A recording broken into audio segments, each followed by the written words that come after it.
All right, so let's take a look at yet another problem in our book.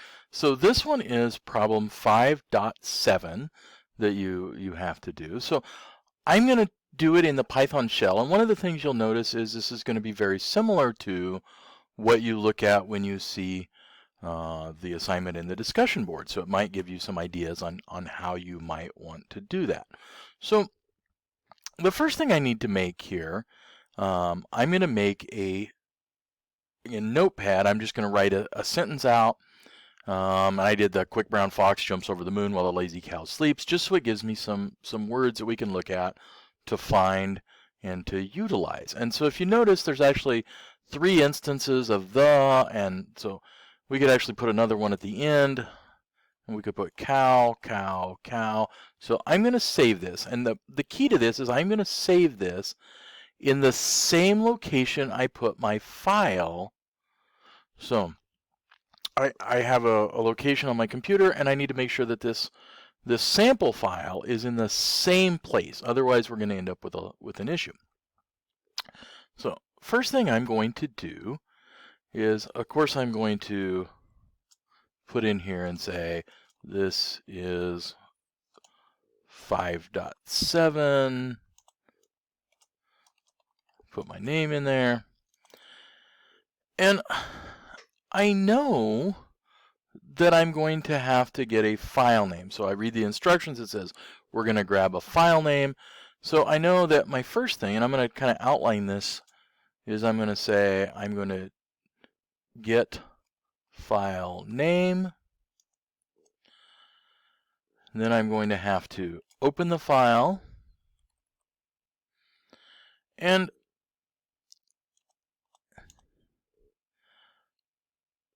then I'm going to create a list of unique words.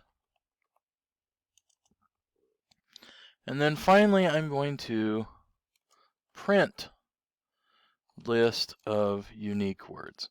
So now I've kind of got an outline of some of the tasks I need to do in here. Last thing I'm going to do, just because if you do run this directly without doing it inside of the idle environment, it's going to close on you, is I'm going to put a input at the end. Please press any key to end the program. So, and the reason for that, and you've probably seen it, is if I don't do something like this, when that program executes, it's just a black squirrel and it goes away. So, first thing we got to do is get a file name. Well, we've used very similar things in here, so we might do file name, and then we're going to call that input, and please enter the file name of your list of words, include the file extension. Just to make sure they do what we're asking them to do, okay? So I made that a little longer than I intended here. Hang on. Let's jump over and go make it a little bigger.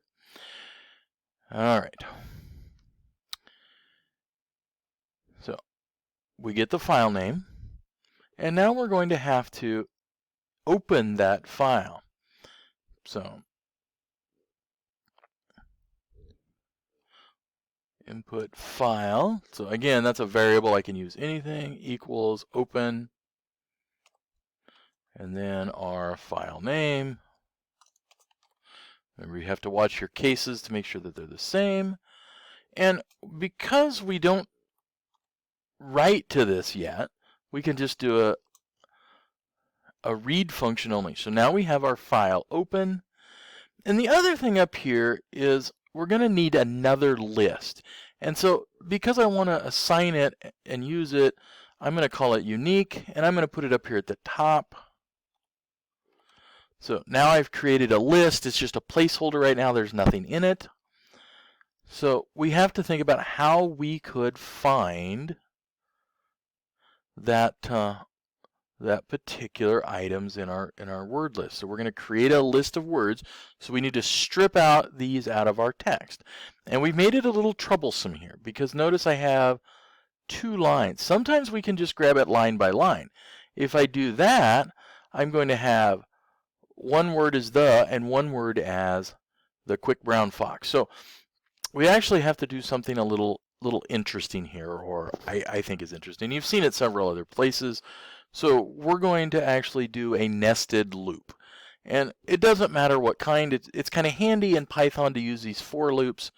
So typically we use for line in, and then what did we call it? Input file.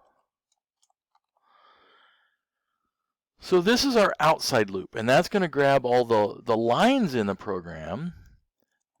And then we need to split those up into words.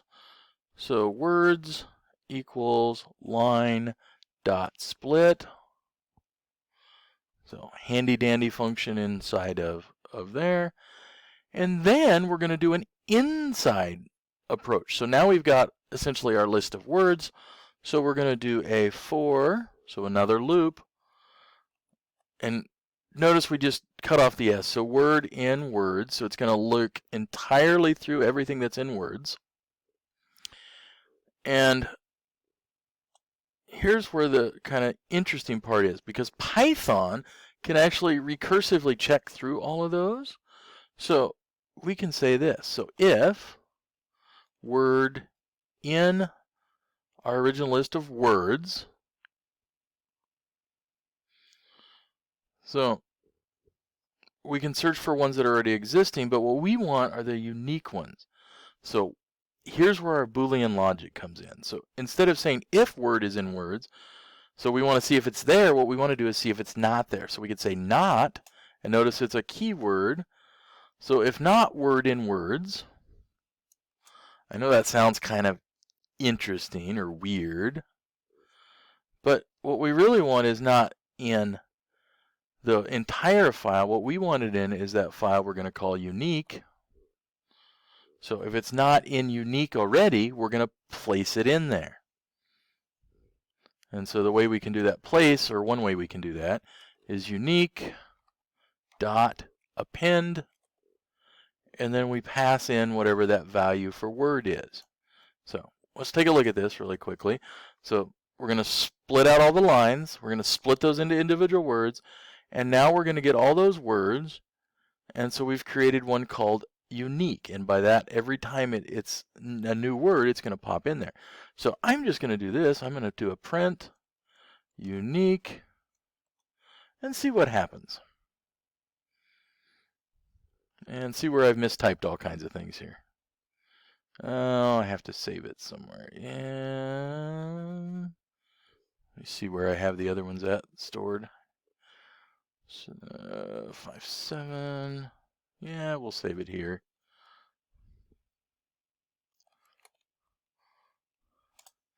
So, all right. So already I see I've typed something wrong. Oh, it's helpful if I do that. So.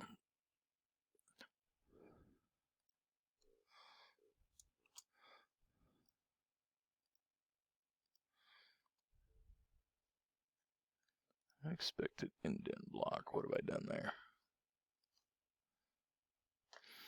All right, so come back here. I had done some incredibly dumb things while I'm trying to talk here, so I needed to make sure that was spaced in the right spot, and I tended to forget to put my colons in. So now we look at it and we go, okay, it's going to open this file, run.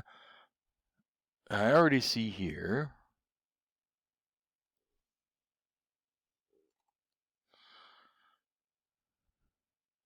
I have a problem at the end of that error, just an irritation. I didn't put a space. So when you type, it ends up at the exact same location.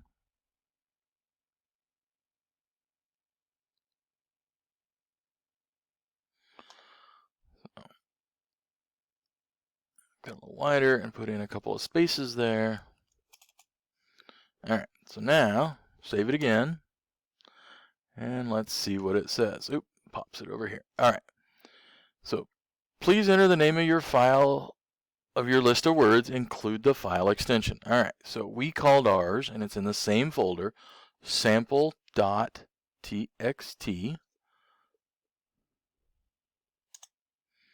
All right, and so it went out, it opened this file, and it said, all right, here's all the words in it. And hopefully it took out just the unique ones. So I know there were multiple thes, and that did. And there were multiple cows, and it did that. So now all we need to do is a couple of more items. So let's do some cleanup. And I'm going to leave one piece here for you that you'll have to do a little searching on. Hopefully it's not too hard. We need to also then take that list and sort it. And so that one should be a fairly easy thing for you to do. But the other item I want to make sure that we do is that we close that file. So we've opened it, and it's not, in this case, it really won't cause any big issues. But we want to make sure we do that. So it's just kind of good practice. So down here, the end of our program, we know that it's already, we're not going to do it again. So we could simply say input file dot close.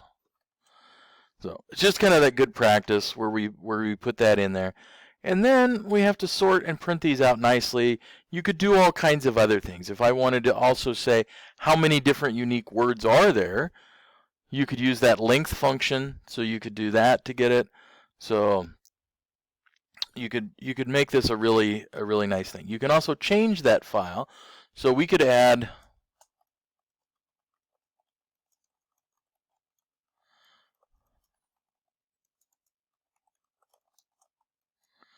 So make up some gibberish text. We're going to save that. So we've added to our file. Now we've got 3 lines. If I run this again,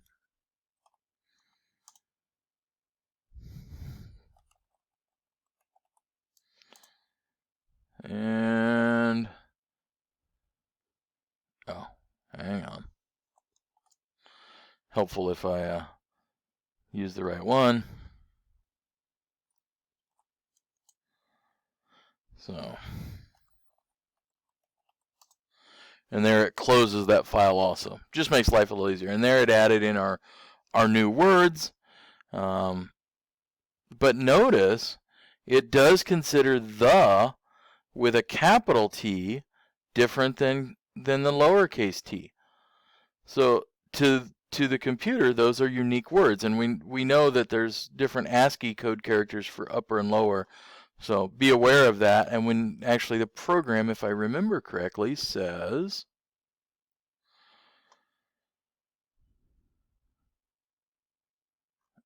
somewhere in there, I thought it said that you're going to print them in alphabetical order. Uppercase should take precedence over lowercase. So it will actually do that automatically. So that's kind of a nice thing. So now we can take our code and we could grab it here, copy, and you could paste in here to check it. Now this obviously is going to have a little bit of an error when I go to check it.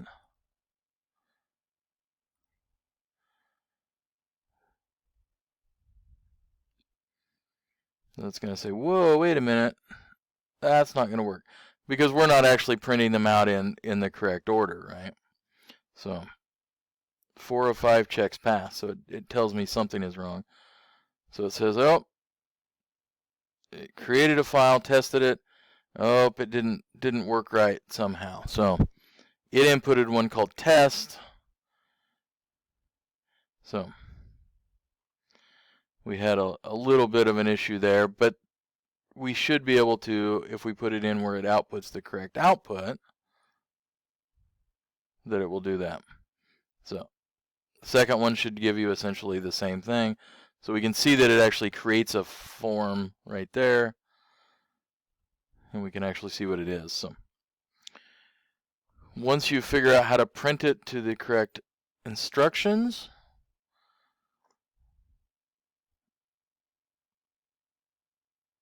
so we wanted to output it, and we want to output it in a single line on each one, so you'll have to figure out that a little bit. Again, hopefully not too tough. We've given you the harder parts here and worked through them. But you can change that to print this in this manner, and then making sure that you have used that sort to put that in the correct alphabetical order.